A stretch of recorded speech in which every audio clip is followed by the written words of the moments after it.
23년 됐나? 오 잠깐만. 1단으로 해서 야 떨린다. 아 차가 떨려. 야 레인보우 살아있네. 이 차 이름이 레인보우입니다. 레인보우. 레몬 무지개네요? 네, 저희 처제딸이 지어준 거예요. 잘못하면 저 무지개 다리 건너는. 지금 총 자산은 19억 5천. 사놓기만 해도 가격이 오르는데 왜 이렇게 쉬운 투자를 안 하지? 재개발이 될 수밖에 없는 빌라를, 아파트가 될 수밖에 없는 빌라만 투자를 해요. 그런 걸 알 수가 있어요? 2.8억에 구입을 한 이 빌라가 지금은 6억이에요. 지금 500만 원으로 재개발 투자를 하고 있습니다. 운전하고 가다가 정면에 높은 건물이 없으면 그곳을 한번 항상 가봤어요. 여기가 노후화되면 계속 이렇게 슬럼화되게 놔둘까요? 겁니다. 입지가 핫한 거는 돈이 많이 들어갑니다. 좋은 게 다 좋은 게 아닙니다. 여기 한남동 재개발 빌라 보시면, 저는 원래 예술병 걸린 사진 작가였어요. 사진쟁이였죠. 사진 하나만 있으면 된다, 그렇게 뜻을 품었는데 나이가 들다 보니까 가난한 예술병 걸린 사진쟁이로 남아 있더라고요. 첫째 아이를 갖는 순간 눈이 번쩍 떠이더라고요. 안녕하세요. 안녕하세요. 인사드립니다. 아이들 동원시키는 거예요? 네. 아, 아이들 등원시켜야지 하루가 시작이 돼가지고. 핸들이 되게 네. 앤티크하네요. 이거 차 몇 년 되신 거예요? 이게 2002년식이거든요. 네. 23년 됐나? 오. 그렇게 된 것 같아요. 30만 킬로를 보이세요? 계기판이 보이지도 않아. 30만 킬로를 탔어요. 이제. 와. 그 주차장 밤에 보면 진짜 무서워. 그렇지, 밤에 보면 무섭지. 우 소리 들려. 야, 그럼 조심해야 되겠다, 밤에. 아이들하고 이런 식으로 대화 많이 하시나 봐요. 많이 해주려고 노력을 하고 있어요. 난 그런데 엄마가 더 좋거든. 엄마도 좋지. 그런데 아빠는 이제 본업이 시작이군요. 네, 이제 분업 시작이. 대표님 아침부터 전쟁이었네요. 네, 엄청난 전쟁이 매번 이렇게 전쟁을 치러요. 네, 자기소개 한번 부탁드릴게요. 저는 41살 빌라 재개발 투자를 전업으로 하고 있는 두 아이 아빠 송가네라고 합니다. 저희 이렇게 살아요. 여기 저희 신혼집이에요. 신혼집이에요? 네. 되게 되게 손수 이렇게 인테리어 해가지고. 그리고 여기가 제 사무실이자 아이들 놀이방. 옆에서 이제 대표님 네. 업무 보시면서 아이들 네. 이제 옆에 놀아주고. 네, 놀아주고 이렇게 하고 있어요. 아까 전에 네, 20억 자산가라고 네. 말씀을 해주셨어요. 네. 그거 한번 인증 한 번만 먼저 해주실 수 있을까요? 아, 네. 네. 요거는 이제 제가 총 보유한 물건들을 이제 정리를 한 표거든요. 네. 근데 여기 보면은 이제 총 자산하고 총 부채. 그래서 지금 총 자산은 19억 5천. 그리고 부채는 9억 정도 되고요. 부채 구성은 보증금 3억 6천, 대출금 5억 4천. 그래서 순자산 한 10억 4천 정도 이렇게 지금 형성이 돼 있어요. 네. 그럼 아까 전에 전업으로 빌라 재개발 투자 하신다고 네. 하셨어요. 빌라 재개발 투자는 도대체 어떤 거예요? 일반적으로 아시는 분들은 빌라 재개발 투자라고 하면 재개발 구역 내에 빌라를 투자하는구나 라고 인식을 하세요. 저는 일반적인 수준에서의 빌라 재개발 투자가 아니고요, 재개발이 될 수밖에 없는 빌라를 투자를 하거든요. 아파트가 될 수밖에 없는 빌라만 투자를 해요. 그런 걸 알 수가 있어요? 네, 알 수 있습니다. 그러면 혹시 저기 주택공사나 LH 같은데 뭐 연줄 있거나 빽 있거나 그런 거 아니시죠? 제가 그런 백이 있으면 이런 투자도 안 했을 것 같아요. 네. 진짜 말 그대로 연구하고 실력으로? 네. 저는 이제 집안의 도움이나 이런 걸 받을 수 있는 상황이 아니었고, 이 신혼집으로 연끌해서 산 거거든요. 30년 넘게 모은 5천만 원과 그리고 와이프가 모은 돈과 이렇게 해가지고 어렵게 이제 대출받아서 이렇게 샀는데, 그 당시만 해도 저희 집 앞에 있는 30평 아파트가 10억이 넘었어요. 그걸 어떻게 사요? 못 사죠. 그러니까 재개발 구역 내에 빌라 투자를 하자라고 했다가 알아보니까 프리미엄이 엄청난 거예요. 그러면 이 프리미엄을 안 내고 내가 재개발지에 빌라를 살 수 있는 방법은 없을까 고민하다가, 그래, 그러면 아파트가 될 수밖에 없는, 재개발이 될 수 없는 빌라를 사자. 그러면 거품도 없이 나중에 프리미엄은 내가 다 온전히 취할 수 있는 거 아닌가라는 생각이 들어가지고 그 방면으로 연구를 계속하고, 그래서 투자를 하고 또 성과를 또 내고 있어서 이렇게 말씀드릴 수 있는 것 같아요. 빌라 재개발 투자 하신 지는 어느 정도 되신 거예요? 투자는 2019년도부터 지금까지 계속 진행을 하고 있으니까 이제 만 6년이 지났고 내년 1월 달이면 만 7년이 되어갑니다. 그러면 처음에 빌라 재개발 투자하실 때 얼마로 처음에 시작하신 거예요? 저는 3천만 원으로 시작을 했어요. 그러면 그거를 빌라를 매매를 하는데 3천만 원밖에 안 들어간 거네요, 개인당에. 네. 이제 빌라 재개발 투자를 해보시면서 네. 이거의 장점은 어떤 거라고 좀 할 수 있을까요? 제가 하는 투자는 일반적인 투자와는 다르게 신경을 많이 안 써도 되는 투자인 것 같아요. 우리 주식 투자하면은 차트만 보면은 이거 손에서 못 놓잖아요. 딱 좋은 입지에 좋은 아파트가 될 수밖에 없는 빌라를 딱 사놓으면 자산이 불어나거든요. 그래서 저는 시간이 많이 없는 분들이 이런 투자를 하는 게 좀 맞다. 워라벨이라고 하잖아요. 투라벨이라고 할까요? 그런 게 밸런스가 완벽하게 맞으실 것 같다는 생각이 들더라고요. 방금 신경을 안 써도 된다. 그게 정확하게 어떤 의미인지 좀 좀 더 구체적으로. 구체적으로 좀 말씀해 주실 수 있나요?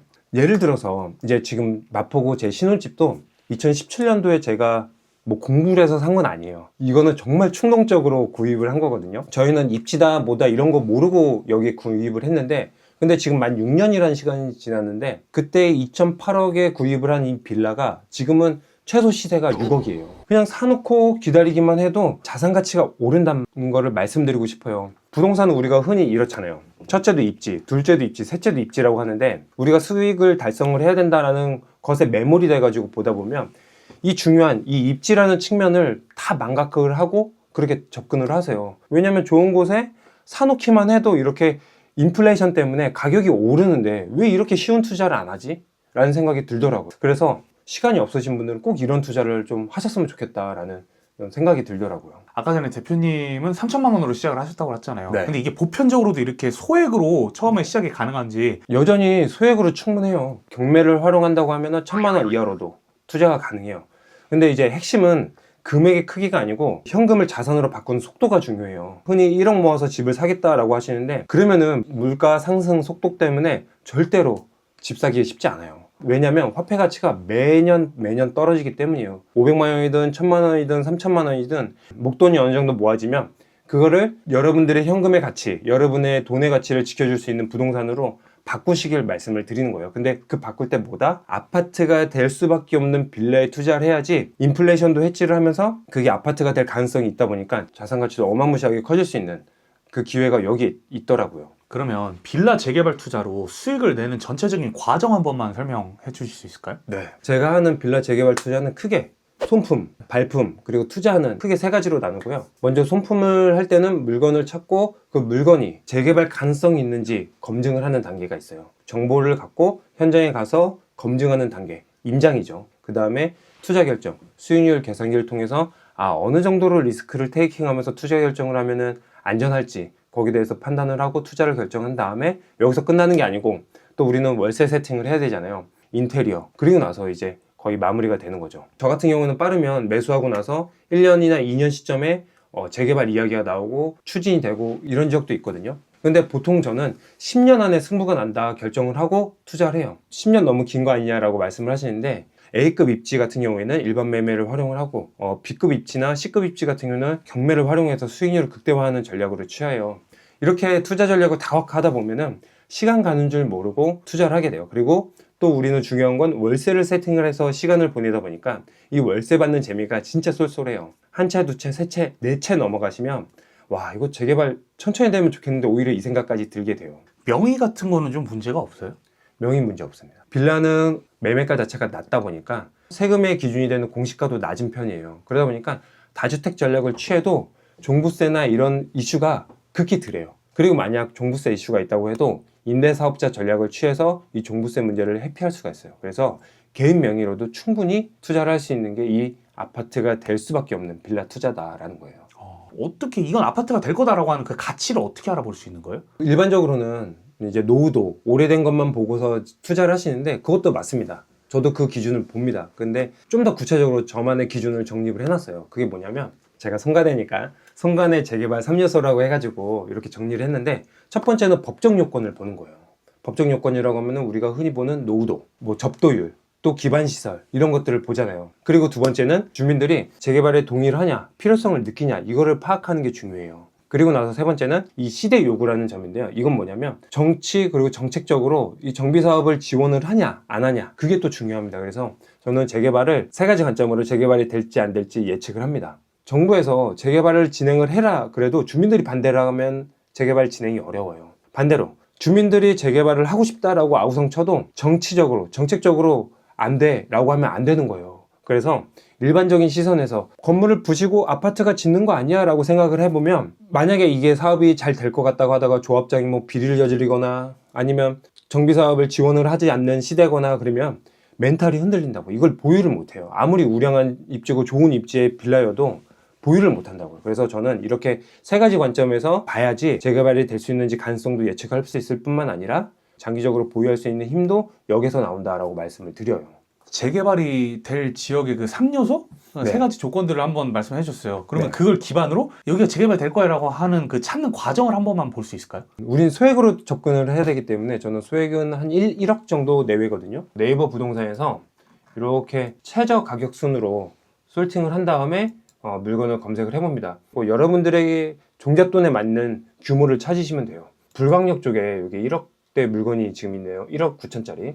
그래서 이거를 클릭해서 여기 주소를 복사를 해서 부동산 플래닛 가서 보면 여기 보시면 노후도를 먼저 클릭을 해보시면 아 여기가 어느 정도 노후화가 된 곳이구나 라는 걸 알 수 있어요. 그런데 역세권이다 보니까 여기가 이 지적도를 한번 볼 필요가 있습니다. 아 역시 상업지역이네요. 일반 주거지역이 아니고 상업지역이다 보니까 토지의 개별성이 커요. 높이 건물을 올릴 수 있는 이점이 있다 보니까 각자 알아서 높이 지으려고 하지 통으로 개발을 하려고 하는 성격이 좀 덜해요. 그래서 개별성이 강하다라고 표현을 하거든요. 그래도 여기 빌라가 통으로 블럭 단위로 개발이 될 가능성이 있는지 개별성에 의해서 단독 필지별로 개발이 될지 요거는 임장을 가서 한번 확인을 해 보셔야 돼요. 그래도 굳이 임장을 가지 않더라도 카카오 맵에서 로드뷰를 통해서 어느 정도 그래도 가늠이 되니까 아 요 건물이네요. 요 건물 이미 단독 개발이 다 끝난 거예요. 요 필지 내에서 이 옆에는 빌라가 낮은데 요거는 지금 엄청 높죠. 층수도 한번 볼까요? 14층이네요 최고. 여기는 이미 개발이 다 끝난 곳이다. 그래서 전체적으로 개발이 될 가능성은 없다. 그래서 이 물건은 저는 패스할 것 같습니다. 이런 관점으로 계속 물건들에 대한 특성들을 알아가는 거예요. 그래서 이 지역이 아파트가 될 가능성이 있는지 없는지 판단을 하시는 겁니다. 대표님 이렇게 지역 콕콕 찝으시는 거 보니까 요즘 핫한 재개발지구 몇 개 추천해 줄 수 있어요? 핫한 거는 네. 돈이 많이 들어갑니다. 여러분. 여기에 현혹이 되시면 안 됩니다. 좋은 게 다 좋은 게 아닙니다. 제가 왜 이렇게 말씀드리냐면 여기 한남동 재개발 빌라 보시면 빌라가 15평짜리가 24억이에요. 그리고 전용 7평짜리가 19억입니다. 이거 좋은 곳이에요. 여기 투자하세요라고 말씀드려도 여러분 다 투자할 수 있으세요? 성수 전략정비고요. 여기는 더해요. 빌라가 19평짜리가 30억이에요. 저는 여러분들이 재개발 아파트가 될 수밖에 없는 입지에 여러분들만 투자할 수 있는 곳을 바라볼 수 있는 안목이 있으셨으면 하는 거예요. 그래야지 소액으로 투자해서 남들이 못 보는 기회를 나만 온전히 취할 수 있거든요. 그 다음에는 뭘 해야 되는 거예요? 임장을 나가죠. 오늘 뭐 보여주실 거예요, 임장하면서? 이런 곳이 재개발 지역이 된다, 아파트가 될 수밖에 없다라는 거를 좀 보여드리면 좋을 것 같아요. 여기 보시면 이렇게 골목이 좁은 곳들은 한 덩어리로 묶일 수밖에 없어요. 그런데 골목이 뭐 2차선이다 4차선이다 이런 곳들은 한 덩어리로 묶이기가 어렵거든요. 그래서 그러한 부분들을 좀 눈여겨봐야 되고, 잘 구획이 된 그런 블럭 단위의 동네들이 있어요. 그런데도 그 블럭별로 노후도가 어느 정도로 형성이 되어 있는지 그런 것들이 중요합니다. 그리고 이렇게 여기 보시면 나홀로 아파트가 여기 있는데, 이 아파트가 있으면 재개발이 어렵다라고 생각을 하세요. 그렇지만 이 나홀로 아파트가 있기 때문에 이 지역도 재개발이 진행이 될 수 있었어요. 어떻게요? 그 이유는 상품성이에요. 상품성. 요즘은 이런 나홀로 아파트 선호하지 않잖아요. 다 대단지의 아파트, 어느 정도 커뮤니티가 형성된 아파트를 원한단 말이죠. 그러다 보니까 이 나홀로 아파트 필지만으로는 상품성 있는 아파트가 나오기 어려운 거예요. 그러다 보니까 지역에 땅이 필요하기 때문에, 그래서 여기서 재개발을 먼저 진행을 하자 그래서 진행이 되는 겁니다. 이 아파트 주민들이 원해서. 이쪽이 이제 한남동이에요. 여기가. 여기 재개발 지역들 있고 저런 게 철거하는 데 있잖아요. 이렇게 차 타고 돌아다니시면서도 중간중간에 뭐 이런 입지 같은 거 보시나 봐요? 그렇죠. 어디가 투자할 기회가 있는지 계속 두리번거리면서 다녀죠. 그래서 하나 더 말씀드리면, 저는 처음에 어떻게 했냐면 운전하고 가다가 정면에 높은 건물이 없으면 그곳을 항상 가봤어요. 왜요? 왜 그러냐면 높은 건물이 없다는 거는 거기가 저층 주거지역이거나 아니면 뭔가가 있다라는 거거든요. 근데 지금 여러분들 길 가다가 한번 보세요. 보시면 정면으로 하늘이 보이는지, 거기는 아직 개발이 덜 된 곳이다 라는 거예요. 그래서 건물은 절대 낮아질 수 없다라는 거. 그 관점에서 보면 거기에 기회가 있을 수도 있어요. 어쨌든 지금 총자산 20억이시잖아요. 네. 근데 왜 차는 02년식이고 사실은 쟤네들도 완전 올드카. 왜 차 안 바꾸세요? 올드 감성 안 좋아하세요? 좋아하긴 하는데 그래도. 저도 차를 바꾸려고 했었는데, 근데 이제 또 투자를 한참 탄력을 받아서 하다 보니까 그 돈이면 빌라를 사면 돈이 거꾸로 들어오는데 못 사겠는 거예요, 차를. 근데 이제는 좀 20억 자산 찍고 나서 보니까 지방 출장도 필요하고 하다 보니까 이 차로는 좀 버겁다는 생각이 들더라고요. 잘 안 나가나요? 100km 이상 안 나가요. 그래서 이제는 좀 바꿀 생각을 좀 하고 있어요. 근데 원래는 어떤 일을 하셨던 거예요? 저는 원래 예술병 걸린 사진 작가였어요. 사진쟁이였죠. 저는 이제 있는 집안이 아니어가지고 20살 때까지 화곡동 반지하에서 살았었거든요, 부모님하고. 대학교는 회계학과를 나왔는데 군대를 전역을 하고 23살 때 복학해서 회계사를 준비를 하자 복학을 했죠. 근데 이 회계사라는 게 국가고시인데 자기 노력도 있어야 되지만 집안의 지원도 있어야 되고 학비도 신경을 썼어야 됐어요. 그렇게 3년을 버티고 나서 보니까 이거 그 생활을 못 하게 되더라고요. 그리고 나서 제가 손에 쥔 게 사진이었어요. 그래, 돈이 뭔 필요해, 지금 당장 사진을 찍으면 되지 라는 생각이 들어서 그때부터 깊게 이제 사진에 빠져들게 된 거죠. 제 인생은 그때 당시엔 행복했거든요. 젊었으니까 사진 하나만 있으면 된다라고 생각을 하고 그렇게 뜻을 품었는데, 나이가 들다 보니까 가난한 예술병 걸린 사진쟁이로 남아 있더라고요. 그렇게 가난하게 살다가 우연히 이제 33살 정도에 이제 결혼을 하게 됐어요. 그때도 이제 와이프가 직장인이었고 와이프에 기대서 이제 생활을 하게 됐죠. 그러다가 정신을 차린 게 첫째 아이를 갖는 순간 눈이 번쩍 떠이더라고요. 아파트 단지에 놀이터가 왜 필요한지 알게 됐고, 그리고 주차 시설이 왜 필요한지 알게 되고, 아파트라는 게 왜 필요한지 알게 되는 거예요. 그때부터 그럼 나는 저 아파트를 어떻게 사면 되지? 라는 생각이 드는 거예요. 그때 저는 프리랜서로 월 200도 못 벌었거든요. 그래서 밤잠 못 자가면서 3개월 동안 고민을 했어요. 아이가 중고등학생까지 클 때까지 10년이라는 시간이 저한테 있더라고요. 그럼 그 시간 동안 나는 아파트를 확보할 수 있는 시간으로 활용을 하자라고 다짐을 했고, 그래서 2019년도에 안양에 반지하빌라를 그때 매수를 한 거예요. 다행히 그게 이제 이듬해 재개발이 진행이 되고 하면서 이러한 투자가 정말 가치가 있구나, 그리고 현실 가능성이 있구나라는 걸 그때 느끼게 돼가지고 그런 투자를 그때부터 매년 반복해서 하고 있습니다. 이제 다 왔거든요. 두 번째 현장입니다. 여기는 이제 모아타운으로 지정이 된 곳이에요. 모아타운이 뭐예요? 모아타운은 이제 서울시에서 뭔가 사업을 좀 더 신속하게 진행되기 위해서 추진하는 재개발 사업의 일환인데, 여기입니다, 여기. 오, 잠깐만. 잠깐만, 나 이거 잡아야겠다. 자, 일단으로 해서 야, 떨린다. 잠깐만, 이게 차가 떨려. 이게 저단으로 해서 천천히 올라가면 올라가요. 이게. 그래도 힘이 있어요. 1단이라. 살려주세요. 야, 레인보우 살아있네. 이 차 이름이 레인보우입니다. 레인보우. 레인보우 무지개네요? 네, 저희 처제 딸이 지어준 거예요. 잘못하면 저 무지개 다리 건너는. 자, 여기는 이제 이렇게 마을버스가 다녀서 왕십리역이나 저기 행당역 쪽으로 이렇게 왕래를 할 수 있는 그런 곳이에요. 언덕에 있는 집들에다가 오래된 벽돌이, 빨간 벽돌집, 네. 옛날에 봤던 그런 것들 위주네요, 다. 그래서 여기가 아파트가 될 수밖에 없다라고 말씀을 드리는 거예요. 여기 보시면 네. 지붕이 다 지금 저희 눈높이에 있죠. 네. 그만큼 여기가 지대가 높은 곳이에요. 여기 성동구 응봉동이라는 곳인데 네. 노후주택가로 이렇게 쫙 형성이 되는 어. 곳입니다. 근데 아까 방금 전에 여기 아파트가 될 가능성이 있다 그랬는데 어떤 거 보고 그러신 거예요? 여기는 더 이상 개발을 할 수 있는 땅이 없어요. 여기가 노후화되면 계속 이렇게 슬럼화되게 놔둘까요, 여러분? 아니죠, 고치겠죠. 성동구입니다, 입지가. 그치. 구가 성동이에요. 그러다 보니까 이 앞에 아파트들은 막 200억도 가고 그래요.